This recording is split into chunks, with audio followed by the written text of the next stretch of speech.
అంతే తప్ప ఇంకొక మాట అన్నాడు ఇక్కడ, ఈ కూటమిని చీల్చే స్ట్రాటజీ ఆయన దగ్గర ఉన్న కోటరీకి లేదు అని చెప్తున్నాడు. దాన్ని ఎట్లా అర్థం చేసుకోవాలి?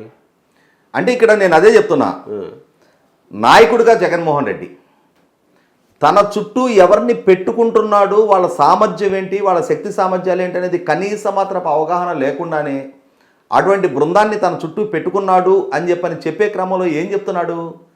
ముఖ్యమంత్రిగా తన ప్రభుత్వంలో విధాన నిర్ణయాలు బయట వ్యక్తులు తీసుకున్నారు. తన ప్రభుత్వంలో సంవత్సరాల తరబడి వేలాది కోట్ల రూపాయల కుంభకోణాలు బయట వ్యక్తులు పాల్పడ్డారు.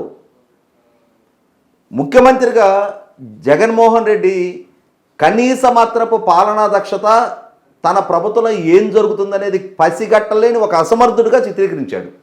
ఇప్పుడేం చెప్తున్నాడు?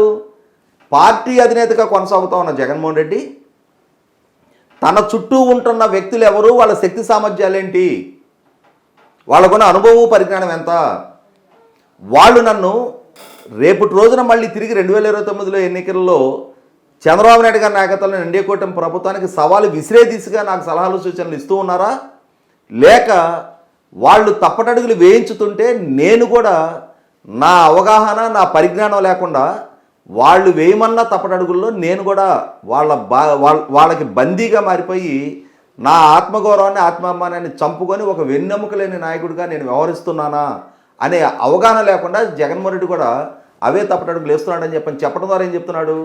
పార్టీ అధినేతగా కూడా అతను అన్ఫిట్ అని చెప్తున్నాడు.